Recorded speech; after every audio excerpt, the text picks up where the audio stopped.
The banquet hall glowed with golden chandeliers that hung like constellations suspended above a sea of polished marble. It was the kind of room that seemed designed to intimidate, every surface gleaming, every detail screaming wealth. The air smelled of power, of fine wine and rare perfumes. Long tables were lined with china so delicate that a single careless touch could cost more than a month's salary. Tonight was not an ordinary dinner. It was a gathering of China's elite, the kind of men and women who shaped markets and toppled industries with a single phone call. At the center of it all sat Mr. Li, a billionaire whose fortune had been built from shipping and technology. He was broad, with sharp eyes that always seemed to measure a man's worth before he opened his mouth. His suit was custom-tailored, and the watch on his wrist could pay for a house in New York. Around him laughed his peers, a symphony of smugness and superiority, each one eager to impress the other. To be in his orbit was to feel the burn of his scrutiny. The waiters moved quietly, almost invisible, as they delivered dish after dish: shark fin soup, abalone, roasted duck carved at the table. They bowed low, kept their eyes down, and prayed not to draw attention. But one among them did not quite blend in. His name was David. He was tall, young, and unmistakably different from the others. While every other waiter was Chinese, he was black. His presence in that room a striking contrast against the backdrop of gilded walls and jade decorations. He wore the same uniform, carried the same trays, and bowed the same way, but he could not escape the curious stares. Some guests looked at him with mild interest, as if wondering how he ended up here. Others with thinly veiled disdain, whispering behind napkins. But David had grown used to it. He had taken the job because he needed money, and though it wasn't easy to stand out in a place where blending in was survival, he carried himself with quiet dignity. He had always been taught by his mother that respect was something you gave freely, even when the world offered none in return. For most of the evening, he remained unnoticed. He refilled glasses, cleared plates, and nodded politely whenever someone gave him an order. But as the wine flowed and laughter grew louder, the room's attention shifted in his direction. It started when Mr. Li, flushed from too many glasses of Mao Tai, leaned back in his chair and noticed David. His lips curled into a smirk. "Ah," he said in Mandarin, loud enough for the table to hear. "Look at this. Even the waiters tonight are imported. What's next? Foreign beggars serving at our banquets?" The men around him roared with laughter. Some covered their mouths out of habit, others slapped the table in delight. The women giggled, although some looked uncomfortable. All eyes turned to David, who had just set down a tray of dumplings. His hands stilled for a moment, but he kept his head bowed. One of the other billionaires chimed in. "Maybe he doesn't even understand us. Foreigners rarely do. They just smile and nod." Mr. Li smirked wider. "Of course he doesn't. What would a black waiter know of Mandarin? To him, we're just noise. Watch this." He turned toward David, speaking deliberately slow and mocking. "Ni ting the dong ma, do you understand?" The laughter swelled again. To them it was a harmless joke, entertainment between courses, but underneath it lay the sharp edge of arrogance, the cruel assumption that this man who served them was beneath comprehension, beneath culture, beneath them.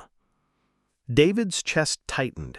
He had endured such moments before, in different places with different faces, but something inside him whispered not to let this pass.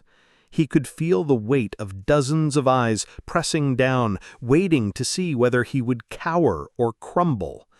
He remembered his mother's words, "Dignity is not given, it is chosen." Slowly, he raised his head. His eyes met Mr. Li's. The room fell quiet, the kind of silence that thickens when people sense something unscripted is about to happen. For the first time that evening, David opened his mouth. And when he spoke, it was not in English. 我听得懂. The words were clear, steady, and unmistakably fluent. I understand. The room froze. Forks clinked against plates as hands trembled. A ripple of shock passed through the guests. Some gasped audibly. Others leaned forward as if their ears had betrayed them. The black waiter had replied in Mandarin, perfect, unbroken Mandarin, spoken with the confidence of someone who not only understood, but belonged in the language. Mr. Li's smirk faltered. For the first time in years, he found himself at a loss for words. His companions exchanged glances, trying to reconcile what they had just heard with the image before them. But David did not stop there. He continued, his voice calm, his pronunciation flawless.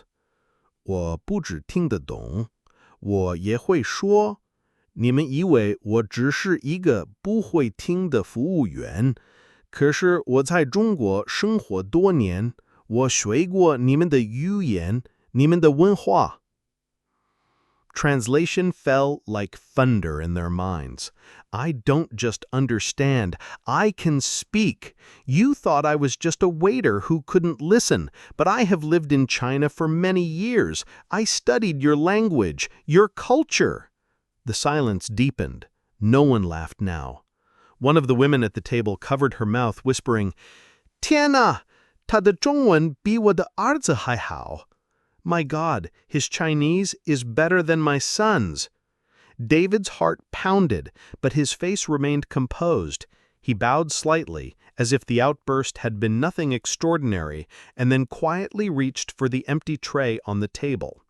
He moved with the same grace and dignity as before, but the atmosphere had shifted. No longer did the guests see just a waiter. No longer could they reduce him to the color of his skin. Now he stood before them as a man who had just shattered their prejudice in a single sentence.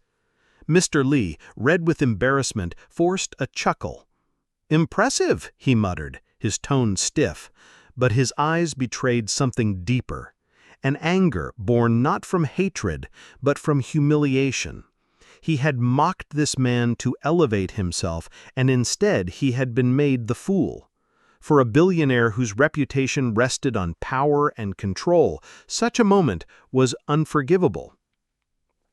The others shifted uncomfortably, unsure whether to continue the joke or praise the waiter's unexpected brilliance. Some raised their glasses awkwardly, mumbling half-hearted compliments. Others stared at David with newfound respect, their curiosity piqued. Who was this man really? How had he come to speak their language so well? David excused himself quietly and returned to the kitchen. But even there, the whispers followed. Other staff members stared at him wide-eyed. "You spoke to them in Chinese?" one asked. David only nodded, washing his hands and trying to steady his breathing. Inside, a storm raged. He had not meant to reveal himself so boldly, but there had been no choice. He could not allow himself to be humiliated without answer. Back in the banquet hall, the mood had shifted. The food tasted less sweet, the wine less intoxicating. The guests tried to recover the laughter, but something hung heavy in the air. Mr. Li tapped his fingers on the table, forcing conversation back to business. Yet every so often, someone's gaze flicked to the door where the waiter had vanished, their thoughts lingering on him rather than the billionaire. For the first time, the spotlight had slipped from Mr. Li. And though David had not asked for it, the night had marked him, because what happened in that hall would not stay there. Stories have a way of spreading, especially when they threaten the pride of the powerful. And soon, David would learn that replying in Chinese was not just an act of dignity, it was the spark that would ignite something far larger than he could imagine. The next morning, the city awoke under a veil of haze, the sun struggling to pierce through layers of smog. Beijing was alive with its usual chaos, honking horns, hurried footsteps, and the rhythmic clang of bicycles weaving through narrow streets. In a quiet corner of the city, far removed from the glittering banquet halls of the wealthy, David walked slowly along a cracked sidewalk, his thoughts heavy from the night before. He replayed the moment again and again in his head. The mocking laughter, Mr. Li's smug words, and then the stunned silence when his Mandarin had sliced through the room like a blade. The memory filled him with a strange mixture of pride and dread. Pride because he had defended his dignity. Dread because he had seen the fire of humiliation flicker in Mr. Li's eyes, and he knew men like that never forgot when they were made fools in front of their peers. David lived in a modest one-room apartment above a noodle shop. The walls were thin, the rent barely affordable, but it was his space. He had arrived in China years ago, driven by a thirst for something more than what his small town in the United States had offered him. He had studied at a language institute, immersed himself in the culture, and worked odd jobs to stay afloat. His Mandarin had come slowly at first, stumbling and awkward, but he had forced himself to push past the embarrassment until it became second nature. And yet, despite his fluency, despite his understanding of the culture, the world still saw him first and foremost as an outsider. A black man in China was a rarity, and rarities always drew attention. Sometimes it was admiration. More often, it was curiosity laced with prejudice. He had learned to navigate it, but last night had reminded him that even when you built bridges, some people preferred to burn them. He poured himself a cup of tea and sat by the small window. The streets below were bustling, the smell of fried dough and soy milk rising through the air. He tried to focus on the present, but his phone buzzed with a message from a fellow waiter at the hotel. "David, everyone's talking about what happened last night. Be careful. Mr. Li didn't look happy." David sighed. Trouble. He had never sought it, but it always seemed to find him. He typed back a short reply. "Thanks for the warning. I'll keep my head down." But fate had other plans. By noon, whispers had already begun to circulate beyond the banquet hall. Someone had recorded a short video on their phone, a shaky clip capturing the moment David had replied to Mr. Li in flawless Mandarin. Though the staff was sworn to discretion, curiosity had a way of loosening lips. By afternoon, the clip had made its way onto local social media platforms. It spread like wildfire. The image of a black waiter standing tall before a Chinese billionaire replying in perfect Mandarin struck a chord. Comments flooded in beneath the post. "His Mandarin is so good, better than mine, and I'm native. This is what respect looks like. Amazing. Finally, someone stood up to Li. He thinks he owns the world. Who is this man? Where did he come from?" But not all comments were kind. Some were cruel, dripping with the same prejudice David had faced his whole life. He should know his place. No matter how well he speaks, he'll never be Chinese. Li was right to laugh. By evening, the clip had reached millions of views. David had no idea yet. He was working another shift, wiping tables, keeping his head low. But the world outside was already beginning to shape his destiny. Meanwhile, in a glass tower overlooking the city, Mr. Li sat at his desk, staring at his phone screen. His face was stormy, his jaw tight. The video had been sent to him dozens of times already by friends who couched their messages in false sympathy. "Tough night, Li. That waiter really surprised you, huh? Careful, people are laughing." To a man like Li, reputation was everything. And now his pride had been pierced in the most public way imaginable. He slammed the phone onto the desk, pacing. "A waiter, a foreigner. And now everyone is laughing at me." His fists clenched. "I will not be mocked." That night, While David returned home exhausted, Mr. Lee made phone calls. Strings were pulled, contacts leveraged. He was determined not only to erase the humiliation, but to make an example of the man who had caused it. The following morning, David arrived at the hotel only to be pulled aside by his manager. The man avoided his eyes, speaking quickly in hushed tones. "David, I'm sorry.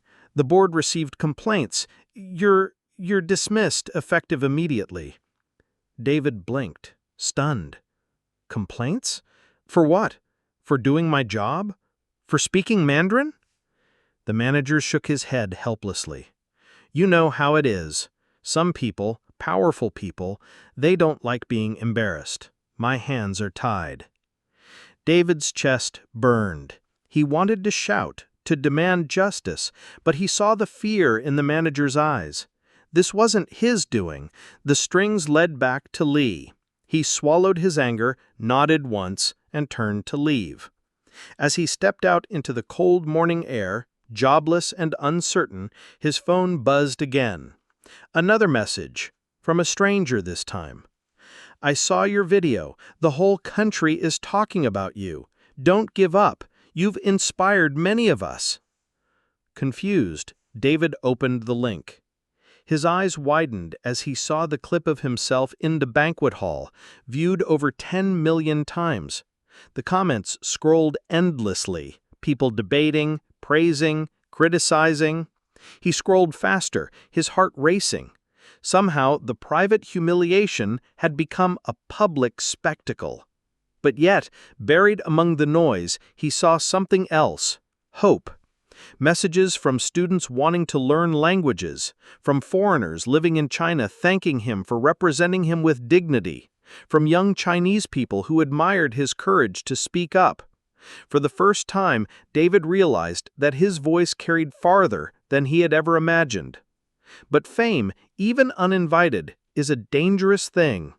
And while strangers celebrated him online, Mr. Lee plodded in silence. The billionaire called in favors with newspapers, planting stories that painted David as arrogant, ungrateful, even deceitful.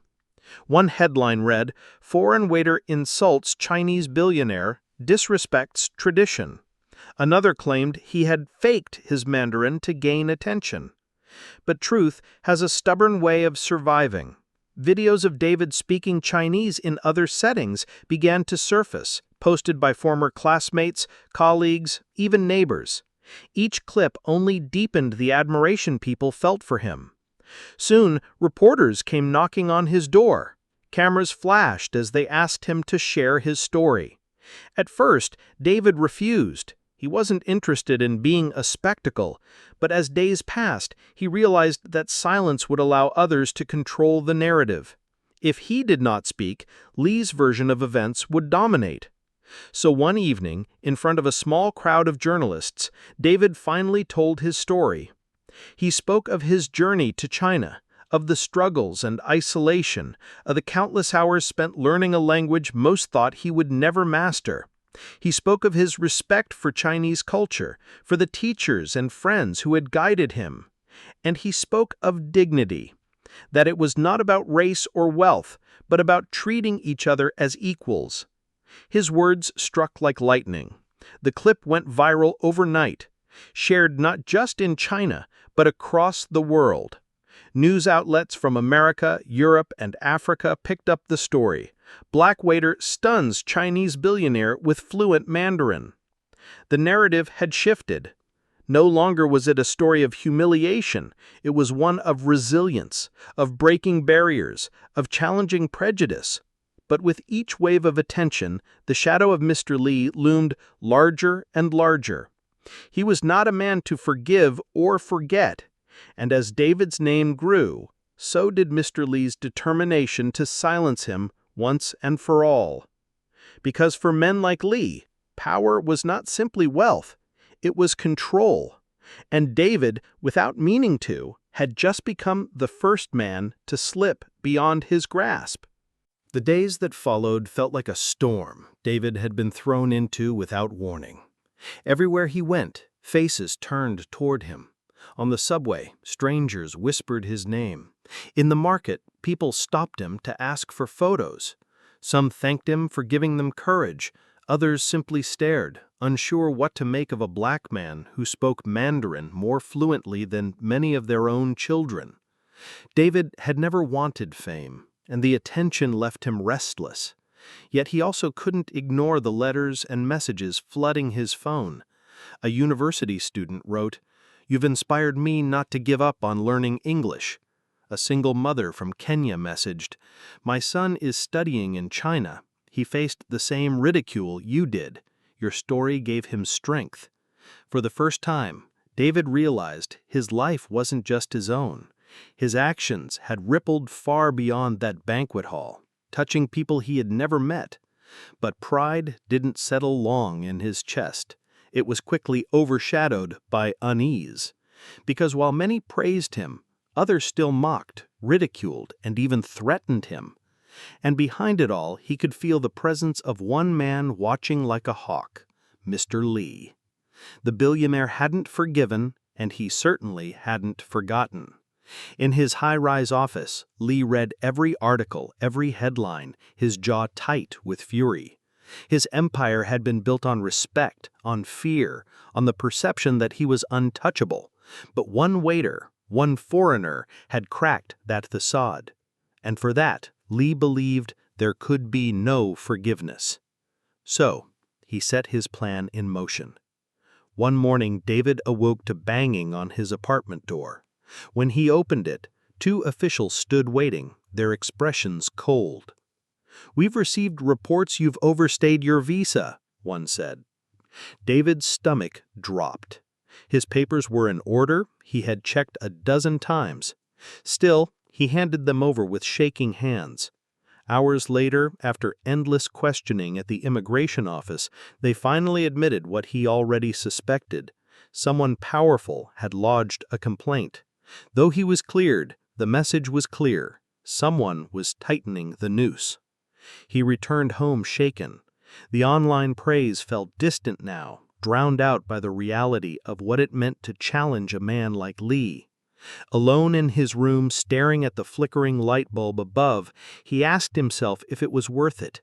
He could walk away, buy a ticket home, disappear, let the story die. He had nothing to prove to anyone. But as he sat in the silence, he remembered the faces of those who had written to him. The students, the foreigners, the children, people who saw him not just as a man, but as proof that barriers could be broken. If he gave up now, what would that say to them? He clenched his fists. "No," he whispered to the empty room, "I won't be silent." 2 weeks later, a university invited him to speak at a cultural exchange seminar. At first he hesitated, but something in him knew this was the path forward. He accepted. The auditorium was filled with students, professors, and curious citizens who had seen the viral video. David walked on stage, his heart pounding, the lights blinding him. For a moment the crowd blurred, and he felt the weight of his fear pressing down.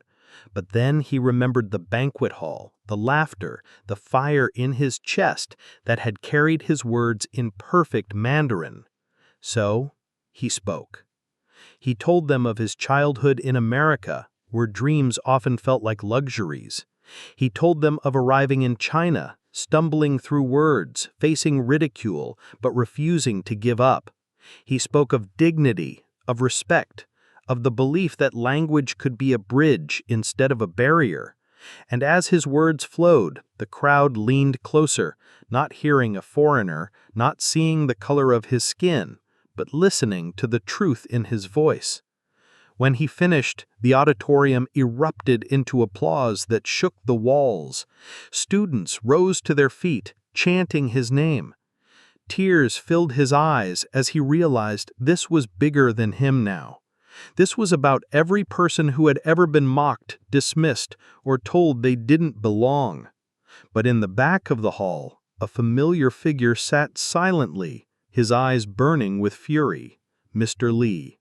He had come not to applaud, but to watch, to remind himself of the man he swore to destroy. Later that night, as David stepped out into the cool evening air, Lee confronted him. The billionaire's suit was immaculate, but his expression was venomous. "You think you've won, don't you?" Lee hissed in Mandarin. "You humiliated me in front of the world. But remember, men like you don't last here. You don't belong." David met his gaze calmly. "Belonging isn't something you decide for me. Respect isn't given by wealth. It's earned by how we treat each other. And you, Mr. Lee, have none." For a moment, the two men stood locked in silence, the city buzzing around them. Then Lee's lip curled. "This isn't over," he spat, turning sharply and vanishing into the night. David knew the threat was real, but for the first time he didn't feel afraid. In the weeks that followed, invitations poured in from universities, media outlets, cultural organizations. David became a voice for unity, for resilience, for the power of language and respect. He was still just a man, still struggling to pay rent, still facing prejudice in the streets. But he was also something more now, a symbol. And while Mr. Lee continued to rage in his glass tower, the world around him began to shift. Investors whispered about his arrogance. Business partners reconsidered their alliances. His wealth remained, but the respect that once cloaked him like armor began to crack. One evening, as David walked through the city streets, he passed a small group of children playing outside a school. They saw him and waved, shouting in Mandarin, "Teacher David, say something." He laughed and called back a proverb he had learned long ago. "Learning is a treasure that will follow its owner everywhere." The children cheered, their laughter echoing into the night. And in that moment, David understood. This wasn't about winning against Lee. It wasn't about revenge or proving himself to those who doubted him. It was about planting seeds, seeds of respect, of understanding, of courage, seeds that would grow long after he was gone. The billionaire had mocked him. The world had laughed at him. But in the end, David's reply had been more than just words in another language. It had been a declaration, a reminder that dignity knows no borders, that courage knows no color, and that sometimes the smallest voices carry the greatest power. For though everyone had laughed when the Chinese billionaire mocked the black waiter, the laughter had long since faded.